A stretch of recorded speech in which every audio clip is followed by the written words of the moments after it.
মাথা উঁচু রেখো হামজা চৌধুরী। লিটন দাসের স্ট্যাটাসের সারাংশ ছিল ঠিক এমনটাই। ম্যাচ শেষে হামজা চৌধুরী যখন মাঠে বসে পড়লেন, সেই বসে পড়াটা ছিল যেন পুরো বাংলাদেশের প্রতিচ্ছবি। আমি, আপনি, লিটন দাস, সবাই যেন এক একজন হামজা চৌধুরী। চোখের দিকে তাকানো যাচ্ছিল না। হামজা চৌধুরীর সেই ছবিটা হৃদয়ে ছুঁয়ে গেছে সবার, লিটন দাসের যেমন। শেষে গিয়ে এমন হার ক্রিকেটে হয়েছে অহরহ, ফুটবলেও হচ্ছে। আমরা বলেই কি এমনটাই। হামজা চৌধুরী কি করবেন, সবটুকু করলেন।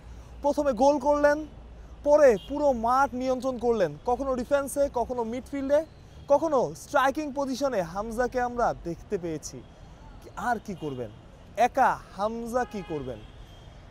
আরও একবার হৃদয় ভাঙন ক্রিকেটের পর ফুটবলেও। জেতা ম্যাচ, হেরে যাওয়া, অ্যাসিস্ট করে আসা একের পর এক। শেষে যখন ড্র হচ্ছিল, সমিত গোলটা করলেন, তারপরেও আমরা হেরে গেলাম। একটা মিনিট, একটা শট আমাদের গোলকিপার আটকাতে পারলো না। এই হৃদয় ভাঙন আরও একবার ক্রিকেটের মধ্যে। বারবার ক্রিকেটের কথা আসছে, কারণ ক্রিকেটে আমরা অভ্যস্ত হয়ে গিয়েছিলাম। একটা স্ট্যাটাস দেখছিলাম, সেখানে একজন লিখেছিলেন, হামজা কষ্ট পেও না, তুমিও একদিন এসবে অভ্যস্ত হয়ে যাবে, রিয়েলিটি মেনে নিবে। হয়তো হামজাও মেনে নেবেন। একটা ম্যাচ পুরো বাংলাদেশকে এক করেছিল। আজকে এনসিএল এর ম্যাচ ছিল সিলেটে। সবাই তাড়াহুড়ো করে টিম হোটেলে ফিরেছে খেলাটা দেখার জন্য। শুধু ক্রিকেটাররা না, গণমাধ্যম কর্মীরাও। যখন গোল করলেন হামজা চৌধুরী, বঙ্গবন্ধু স্টেডিয়ামের প্রেস বক্স, সবাই পেশাদারিত্ব ভুলে গিয়েছিলেন।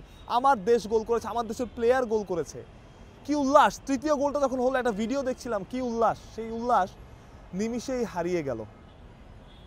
জিমি নিশাম বলেছিলেন না যে স্পোর্টসে নেওয়া দরকার নাই সিরিয়াসলি, ভালো থাকো, অন্য কিছু করো, 60 বছর বয়সে হ্যাপিলি মারা যাও, শেষ।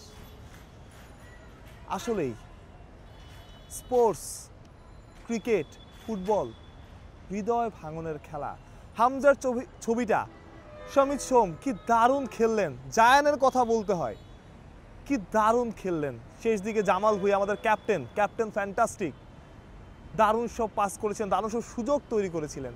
শেষে সবাই হার নিয়ে ফিরলেন। ফাহমিদুল ইসলাম, সবাই চেষ্টার সেরাটা দিয়েছেন, কিন্তু আমরা শেষমেশ জিততে পারলাম না।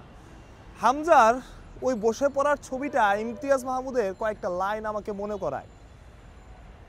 সবাই মারিয়ে যাচ্ছে যাক, মাথা উঁচু রেখো ঘাস, একদিন তোমার কাছেই নেমে আসবে আকাশ।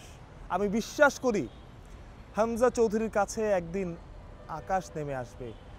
ইমতিয়াজ মাহমুদের আরেকটা কথা আমার মনে পড়ে, বসন্ত আসে না পৃথিবীতে কোনো মূল্য ছাড়া। আমি ভুল বলছি হয়তো, হুট করে মনে পড়লো। সব কিছুই আমি বিশ্বাস করি হামজা চৌধুরী বাংলাদেশকে জেতাবেন। একদিন বাংলাদেশ জিতবে হামজার জন্যে। হামজা যে দিগন্তটা দেখেছে আজকে মাঠে, 3-4 ঘন্টা আগে থেকে মানুষজন আসতে শুরু করেছে, মাঠ পুরো ভরে গেছে। সব কিছু হামজা, সোম, ওদের জন্যই, তাদের জন্যই। একদিন হামজার কাছে আকাশ নেমে আসবে। মানুষ প্রত্যয়, বিডি ক্রিক টাইম।